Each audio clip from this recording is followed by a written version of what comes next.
in recording and meeting of the Indiana Housing Board of Directors. We are meeting, go ahead.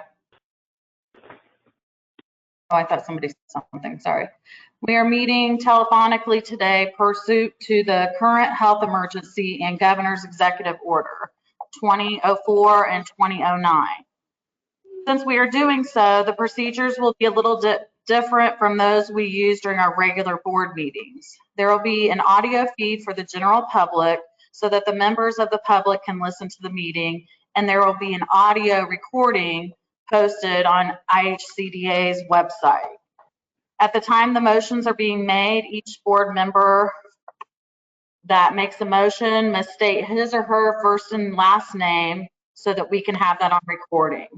I will now take roll call of the board members to confirm who is present for the record.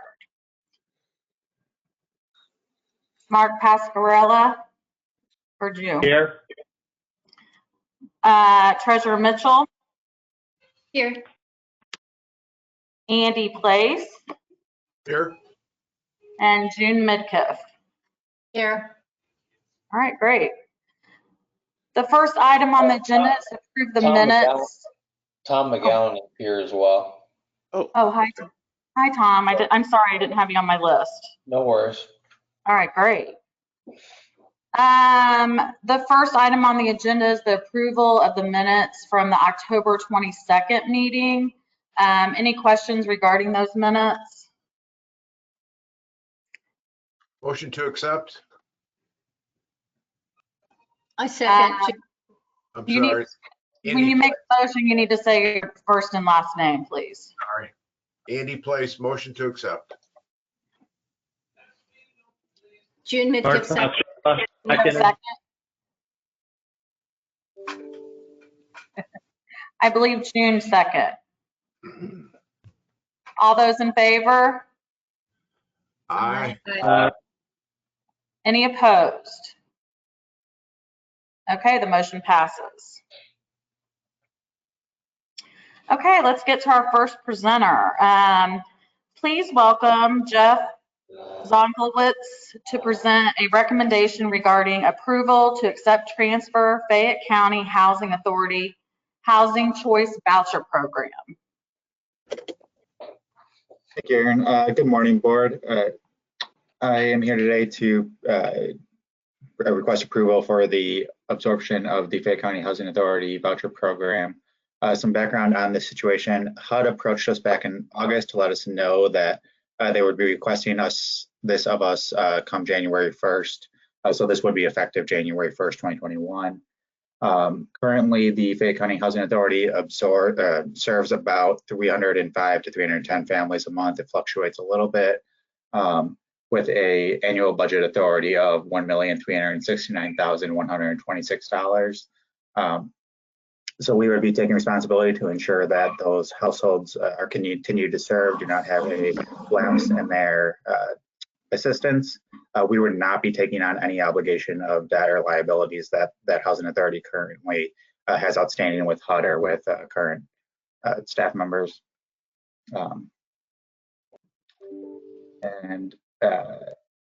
We have been meeting both with the current executive director of Fayette County Housing Authority and with a local partner in Fayette County to make plans for this transfer, to ensure that we have the capacity and coordinate to ensure that there's not going to be any lapse and that the influence on the current households is as negligible as possible, and they do not experience an interruption in any services. So with that, I can take any questions from the board.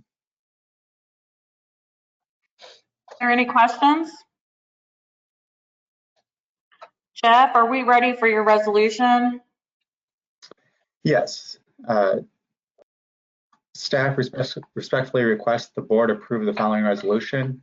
Resolved that the board approve IHCDA's acceptance of the transfer of the Housing Choice Voucher Budget Authority from the Fayette County Housing Authority in coordination with HUD, and to do and take all actions necessary to effectuate such transfer in a manner with negligibly burdens HCV program clients and which limits the transfer to the direct assets and obligations of Fayette County Housing Authority HCV program pursuant to Section 8 of the U.S. Housing Act of 1937 as amended 42 USC 1437F, including assuming the allocated vouchers and requirements for making housing assistance payments, and specifically not including and assuming any other Fayette County Housing Authority liabilities, including but not limited to unmet payroll obligations or costs associated with this dissolution, as recommended by staff.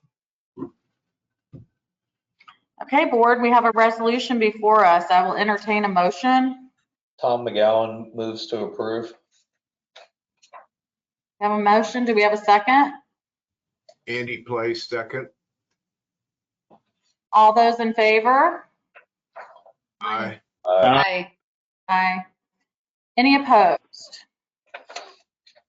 Okay, the motion passes. Thank you, Jeff. Thank you. All right, we are moving on to our next presenter, Veronica Watson, who will present a recommendation regarding individual development account club 720 pilot project. Veronica, are you on? I am. Can you all hear me? There, yes, we can hear you. All right. Awesome. Thank you so much. Dane, thank you for allowing me to present today. I'm here to request the board's approval to award 8 individual development accounts to 2 IDA administrators for a pilot project. Now, earlier this summer, I requested the board's approval of administrators for the 2020 IDA program round. As a quick recap, IDA accounts provide a match savings opportunity for low-income individuals to set goals, save, purchase eligible assets, and ultimately attain greater self-sufficiency. The majority of program funds that are made available to administrators are used to match participant savings. The match funds are provided to participants at a rate of 3 to 1, so that participants who save up to $1,500 can receive $4,500 in match. The combined $6,000 in savings and match can be used for the purchase of a home or a vehicle, or to cover costs related to education, a small business, or home repairs. In addition to match funds, IDA administrators provide the participants with financial education and work with them throughout the savings and purchase process. After the 2020 round of funding was awarded, I followed up with the applicants that had been denied funding and discovered that 2 of them were working on a new idea for the IDA program, one that couldn't be easily described in our application. So what they are proposing is using an online platform and cell phone app to manage nearly every aspect of their IDA programs. The system, called Club 720, is currently being developed by CED Services in partnership with a number of organizations focused on workforce development in Kosciuszko County. The overall goal of the app, Club 720, is to provide a one-stop landing page where individuals can be connected with local, state, and federal resources or programs, such as financial coaching or home buyer assistance, all through a mobile-friendly online system. The IDA program would be one of those programs made available through Club 720, and for administrators that sign up to use the app, nearly all aspects of their IDA program would be managed through the system, from application to approval, account management to participant education, coaching to asset purchase. Currently, some of those functions can be and are managed with online systems, but it varies greatly from administrator to administrator, and I don't believe anyone has it all in one place that can be accessed from a phone app. So to help us understand how well the system might work for both administrators and participants, we'd like to test it by having a few accounts be managed through the app. And to run that test, we are proposing awarding an additional 4 accounts each who have agreed to try the Club 720 system: Real Services, a long-term IDA administrator, and Kosciuszko County Economic Development Corporation, or KEDCO, a completely new administrative program. By having both experienced and new administrators test the system, we hope to gain a more comprehensive understanding of how well it fits with the IDA program. The 8 accounts will be provided through a standard IDA grant agreement and would follow all regular IDA rules and requirements, including match rates and allowable asset purchases. The agreements will be for a term of 4.5 years, which combines the normal grant period of 4 years with a few extra months to give CED Services and the administrators time to finish developing and testing the new system. The amount of funding awarded would also follow regular program rules. Each administrator would receive $4,500 per account to use for match and $750 per account to use for administrative expenses. We are also proposing that Real Services receive an additional $1,000 per account, or $4,000 total, to help cover the time their staff will need to spend on this pilot project, reworking their current IDA program and helping CED services with final touches to the app. The key performance indicators that we will track for this pilot include the number of accounts opened under this model and how long it takes to open those accounts compared to our normal IDA model. The participant success under the Club 720 model will also be measured and compared to participants not using the app by analyzing their savings, their asset purchases, and any credit score increases that they see. And IHCDA staff will also review feedback received from the administrators and participants to determine how helpful the Club 720 system was in meeting their IDA goals and how easy the system is to use and navigate.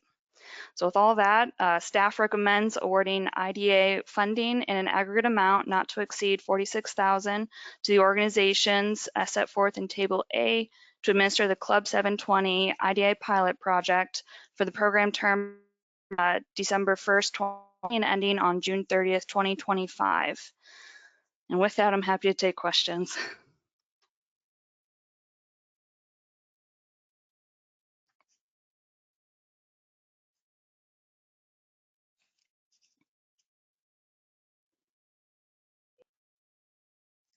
Was I muted?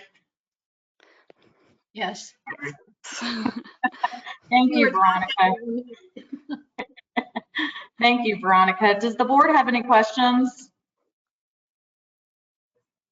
Okay, Veronica, we're ready for your resolution. All right, staff respectfully requests the board approve the following resolution. Resolve that the board approve awarding IDA funding in an aggregate amount not to exceed $46,000 to the organizations as set forth in Table A to administer the Club 720 IDA pilot project for the program term beginning December 1, 2020 and ending on June 30th, 2025. Okay, board, we have a resolution before us. I'll entertain a motion. June Midkiff, so moved. Thank you. Do we have a second? Andy Place, second. All those in favor? Aye. Aye. All right, motion passes. Thank you. Thank you. Thanks, everybody. All right, please welcome LB Hilton to present a recommendation regarding revisions to housing opportunities for persons with AIDS 2021 program year funding allocations. Good morning, everyone. Can you hear me okay? We can, thank you. Great. I'm LB Hilton, Director of Community Services for IHCDA, and I have an update to the HOPWA memo for our 2020-2021 allocations. It's sort of a unique request we've had. As a reminder, the HOPWA stands for Housing Opportunities for Persons with AIDS, and it's a formula grant that we receive from HUD for low-income individuals and families who are affected by HIV or AIDS. For the 2020-2021 program year, we received $1,591,363 from HUD. And from that, we retain about $47,000 for administration of the program, which leaves an allocation amount for subrecipients of $1,543,622.11. We originally brought our allocation plan to the board and it was approved at the August 27th board meeting. And as described in that memo, we use a percentage based on the need in the state, and then we multiply that by the amount of allocation available so that we can recommend awards. However, we had a challenge this time. After the board meeting, we were communicated to from at least one or two subrecipients who said, I think the formula is incorrect, and they alerted us to a calculation error. So as soon as we saw that error, we called all of the subrecipients and we talked to them about what had happened.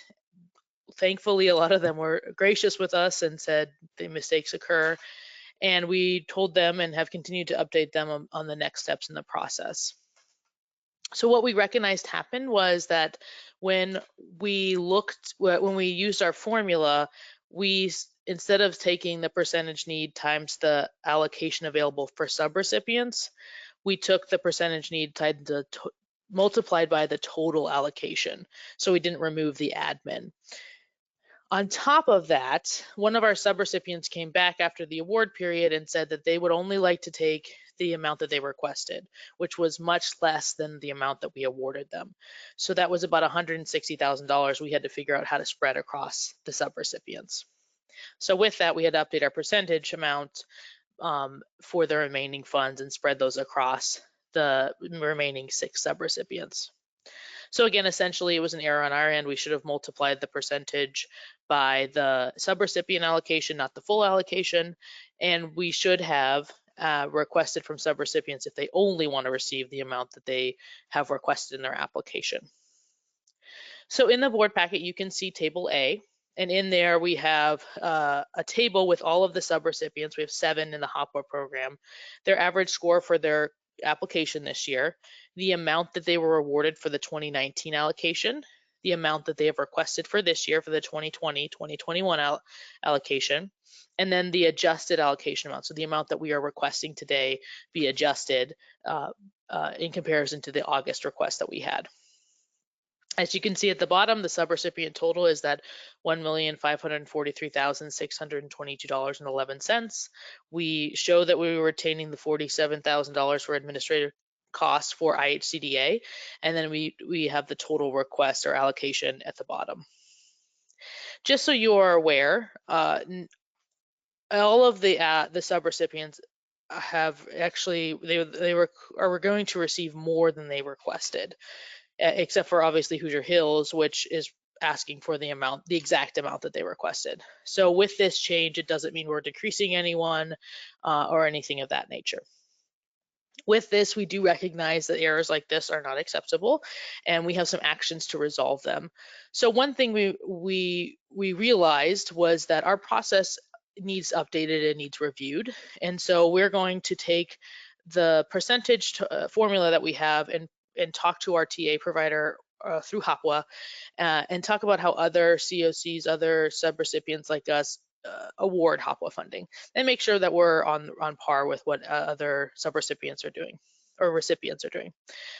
We are also going to, ahead of the application period, share with all of the current subrecipients the amount that is available for them to apply to. So at that point, they can communicate to us, I only want X amount. I will not be taking the full allocation if it's awarded to me. We're also going to create a cleaner process for subrecipient adjustments. So say that they realize in the application that they don't want to take as much funding as we are going to allow them to, then we can make adjustments from there. The other thing we've already done, 2 things we've already done. Again, I mentioned the strong communication we've had with the subrecipients, as well as a specific staff person who's overseeing HOPWA. In the past, this program, because it's very small, has moved around to lots of different staff members, and that can be challenging for everyone involved. And it means that we haven't been as innovative in this program as we have wanted to be. And we recognize there could be more subrecipients who want to be involved. There could be different ways that we could think about this program. And so having that person in charge is going to help with that. On top of that, we'll include it in our 2020-21 goals for our division as something that we'll be more strategic about. So in summary, this was an error from our team, and we've corrected that mistake with this memo. And we have some ideas for how to update our process in the future. And at this point, I'll take any questions. Any questions from the board? Yeah, Jake, this is Tom. I know this to a certain extent falls into internal audit, but it does feel like it would make sense to have a second line of check and balance and review of these before they go out. I mean, unfortunately, working for a public company, I know a lot about second lines of checks and balances on processes. So something to think about, not only on this program, but all programs, that there is a second line of checks and balances, maybe a fresh set of eyes that signs off of them as well. Just a thought from my experience, which unfortunately I do too much of around here. But I get it, you know, things happen, but I do think that second line would make sense. Yeah, I appreciate that, Tom. And in most cases, we do have a second line of reviewers. Actually, we have a third line of reviewers before any of this gets to the board, including me, where I meet with the teams as well before a board meeting and before the board memos are actually submitted. Unfortunately, on this one, we just weren't able to identify the error in the Excel spreadsheet that we had.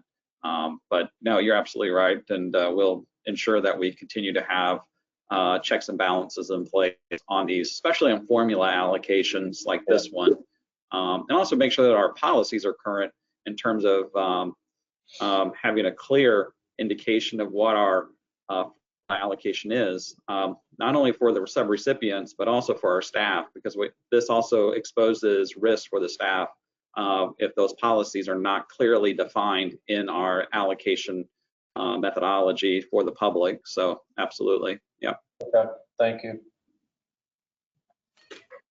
Okay, LB, we are ready for your resolution. Wonderful. Staff respectfully requests the board approve the following resolution.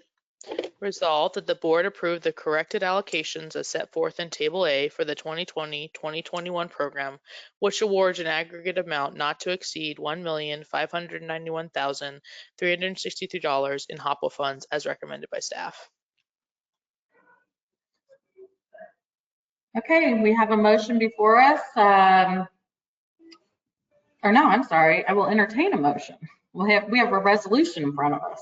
Tom McGowan moves for approval. I'll second. Thank you. All those in favor? Aye. Aye. Any opposed? Okay, the motion passes. Thank you very much. Thank you. Okay, let's welcome Rich Harcourt to present a recommendation for single-family mortgage revenue bonds 2021 Series A. Good morning, board. Thank you for your time. So you have before you a resolution to approve up to $75 million for the tax exempt issuance of a bond, proceeds of which are to fund mortgages in our single family resolution for first time home purchasers. We do this generally twice a year. And this issue is fortunately going to be substantially easier than our last issue. In this issue, we're requesting up to $75 million of financing for the bond issue. Probably be closer to 50 or 55 million, depending upon how demand goes. But demand for single family homes, as you've read in the papers, has remained strong, and our volume has yet to dip down for the seasonal dips that we see in the holiday season. It also requests a little bit of additional flexibility, as we typically do. In our 2020B, you allowed us to do a significant refunding of the Home First resolution. And this resolution also contemplates that we might advance refund the amounts of that resolution. I think that's highly unlikely, but if the interest rates move in favor of us, we may choose to do it. It also provides us with the opportunity to issue variable rate debt. Again, if rates move in a direction that indicate that, I think both of those scenarios are highly unlikely. And were either of them to occur, we decided to advance refund or issue variable rate debt, we would clearly have a conversation with IFA and Mark Pasquarella and make sure they're comfortable with that as well. I think this is really going to be a 50 or 55 million fixed rate simple issue that just continues to support our core business, which is helping first-time home buyers achieve home ownership. As you know, we rotate between bankers, between JP Morgan Chase and RBC. This is RBC's at the helm, and we continue to use CFX as our financial advisor. So staff recommends that the board approve the issuance of 2021 Series A bonds and the related bond documents and disclosure documents as substantially final in the form presented, and authorize any authorized officer to execute the same pursuant to the attached resolution. Okay, board, do we have any questions for Rich? This is Mark. I'll just add the comment that I normally do, just because I think that IHCDA does a wonderful job. They did reach out to the IFA beforehand to go over what their plan of finance is, so the IFA understands it, and we're in agreement with it. Hey, Rich, we're ready for your resolution. Resolved that the board approve the issuance of the 2021 Series A bonds and the related bond documents and disclosure documents as substantially final in the form presented, and authorize any authorized officer to execute the same pursuant to the attached resolutions recommended by staff. Board, we have a resolution before us. I will entertain a motion. Motion to approve, Mark Pascarella. Thank you. Do we have a second? June Midgift, second. Thank you. All those in favor? Aye. Aye. Any opposed? All right, the motion passed. Thank you, Rich. Jake from Housing, you're going to provide us with an executive update. Okay, well, thanks. You're going to get the Jake rate right now. So, all right. Well, thanks, Aaron. Go over a few items that I'd like to share with the board in terms of an update and progress. Under the CARES Act, IHCDA is administering several different additional funding for programs. Probably one of the most notable ones is the Rental Assistance Fund under the Coronavirus Relief Fund for the state of Indiana. IHCDA, in a recap of that, IHCDA has received $40 million to administer a rental assistance program. Last Friday, on November 13th, we posted a progress report on the IHCDA COVID-19 website to break down by county how much of these funds have been paid directly to landlords and the number of households that have received assistance. Just a quick update on that. Currently, we're about $33 million has been paid out of the 40. We've assisted about just over 17,000 renters with an average assistance of just around $1,950 with those dollars. So also a reminder, we had received coronavirus CARES Act funding under the Emergency Solutions Grant, which LB and her team administers. And we dedicated $15 million of that for rental assistance as well. And if you remember, the board did approve delegated authority to the executive director, myself, until the end of the year if we needed to adjust any of those funds. As of today, I have not taken any action at this time, so I don't have an update related to that delegation authority because we haven't taken any action. However, with that being said, we have committed just around $2.5 million of our ESG funds for rental assistance to assist about 669 renters. Moving on to the Energy Assistance Program, which opened on September 14th, we have received and approved around 22,500 applications, which represents somewhere closer to around $12 million of total EAP money that has gone out the door in committed funds already. So under the CARES Act, we did receive some additional dollars as well. I think it's, and as part of that, we were able to provide some supplemental enhanced benefits to households that have been directly impacted by the pandemic, whether that be a loss of income related to a loss of employment or healthcare reasons. Currently under that additional funding, we've assisted just over 5,300 households in around about 1.8 to 1.9 million in additional benefits using the CARES Act money for energy assistance. Moving away from the CARES Act, we do and continue to administer the Hardest Hit Fund. And in that program, we can provide home ownership assistance for foreclosure prevention. One of the other strategies several years ago we used to address the foreclosure prevention challenge that some of our communities have is to recognize that removing blight, vacant, abandoned homes in some of these neighborhoods that depresses property values. And so we had committed $47 million towards a blight elimination program that went across the entire state. In fact, we were the only state in the country to launch a statewide program like that using the hardest hit funds. That program is currently winding down, and it needs to be wound down by the end of this year. So this program, the blight elimination program, does sunset on December 31st. But just a quick update on that. We have demolished just over 3,100 homes with that program. So on the other side of that, with our HHF funds, we do provide homeowner assistance for foreclosure prevention. Mark Nealon has done a great job working with the U.S. Department of Treasury where these funds come from. And we were able to get an extension through June 30th, 2021 to continue to operate the Homeowner Assistance Fund program.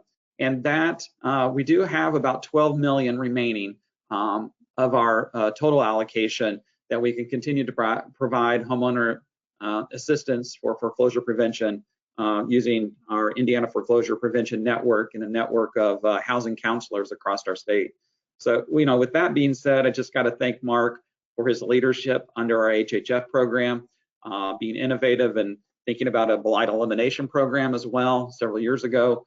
And then also Rayanna Binder, who's our BEP director for our blight program. And she's done just a great work with engaging our communities and providing that technical assistance to make sure that this is a very highly effective program using these dollars. So I just want to thank both of them. Another thing that we've done just recently, as you may know, when we got into this pandemic, opened not only lines of communication up within our state with our partners, but we also recognized that other states were looking for ways to be strategic in how to respond during this time. And one of those states that we've had a really good open dialogue with has been the Kentucky Housing Corporation. And as part of some of those conversations we were having, we also recognized the challenge and the opportunity that we had to build the capacity of both of our Habitat for Humanity's organizations that we oftentimes partner with our funds. And so with that, Samantha Spergel took the lead and continued working with the Kentucky Housing Corporation and the Indiana Habitat for Humanity and the Kentucky Habitat for Humanity. And we pulled together a 2-day online summit for both of these Habitat affiliates.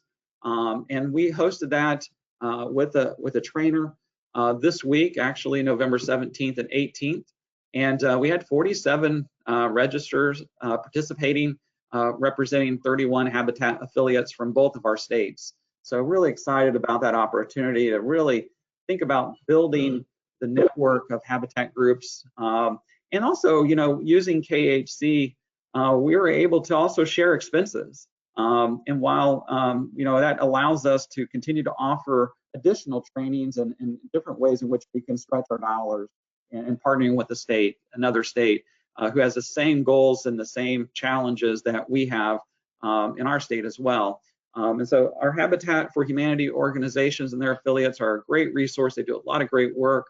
And so continuing to invest in making sure that they understand opportunities for our home investment partnership funds and how that Habitat model can fit in using the home program. So again, just a big thanks to Samantha Spergel for her work and her leadership and her forward thinking in terms of seeing that opportunity to leverage the Kentucky Housing Corporation and both of our states' Habitat groups to continue to invest into them and to build their capacity to administer these funds. So just want to recognize Sam for that. Since the last meeting we had, every quarter we release a magazine that really shares how these programs that we administer impact our communities. And our team we have an editorial team. And obviously there's a lot of challenges during this pandemic with our time. And we kind of revamped some things related to the magazine. And we actually leaned heavily on our partners to provide us with some articles for the magazine, just knowing that our time is very stretched pretty thin right now. While some of our team members have continued to write articles, the magazine this month was one of the most viewed magazines that we've had. We've had over 1,700 people review and open up the magazine and take a look at it. On the cover of the magazine was Willie Daring. She's from South Bend, and she received the Outstanding Resident Volunteer of the Year award at the Indiana Housing Conference. So it was really exciting and nice to see her on the cover. Not only did we recognize her with the award, but we also get the honor of being on the cover of the magazine. So it was nice to see her there. We also, I want to mention just a couple of articles that were in that magazine because I think it hits to a lot of the stuff that we're working on right now, and through the lens of just, the average person trying to understand what in the world all's going on. In Martinsville, we have a great article, and I want to thank Brad Meadows, our director of communication. He went down to Martinsville and met with All Property Management, and this is a property management company that we have not had any relationship with, but they have been a great resource for their residents and just helping them with applying for rental assistance, and really being that rock for their residents that are going through some challenging times right now.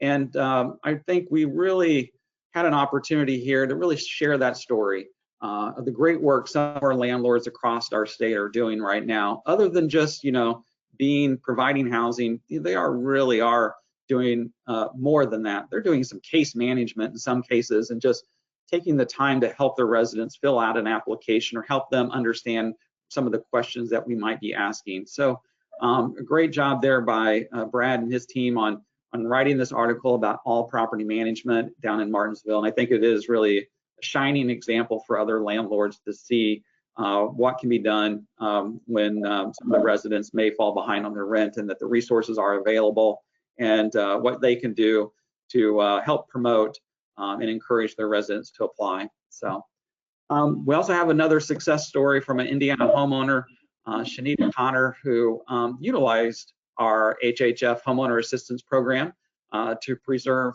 her home during some challenging times that she had as well. So a nice article there. A recap of the Indiana Housing Conference. I mentioned Willie as the Outstanding Resident Volunteer of the Year award, but we had other awards that came up under the Lieutenant Governor's Excellence in Affordable Housing, and we highlighted each of those awards and the reasons why they received that recognition. So one of the other articles that we had in there that I'm just really proud of and have been just amazed is the Historic Valley House Flats. It was a groundbreaking in Brookville last month.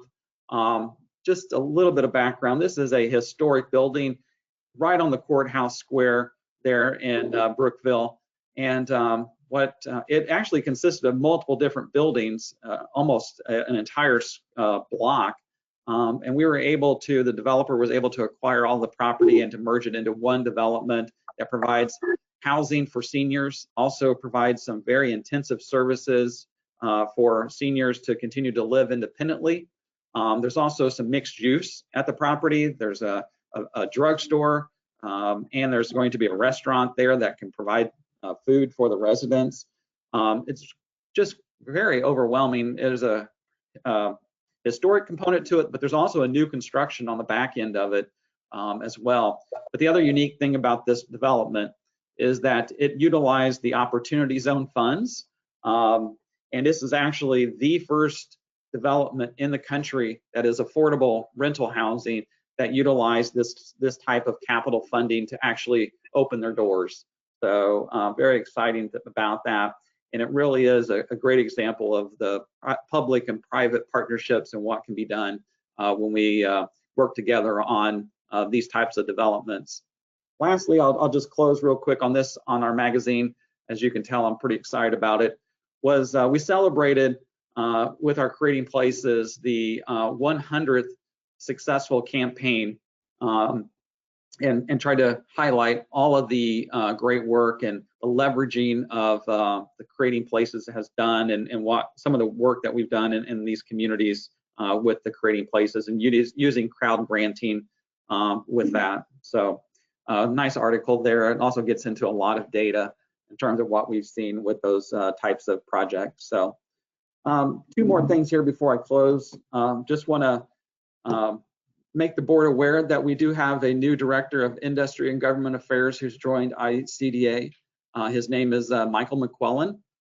Michael's been a public servant for 20 plus years, and including serving as a city councilor for the city of Indianapolis. And so Michael's going to be reaching out to each of you just to introduce himself and get caught up as he kind of comes up to speed on everything that's going on here at IHCDA, which can be a challenge.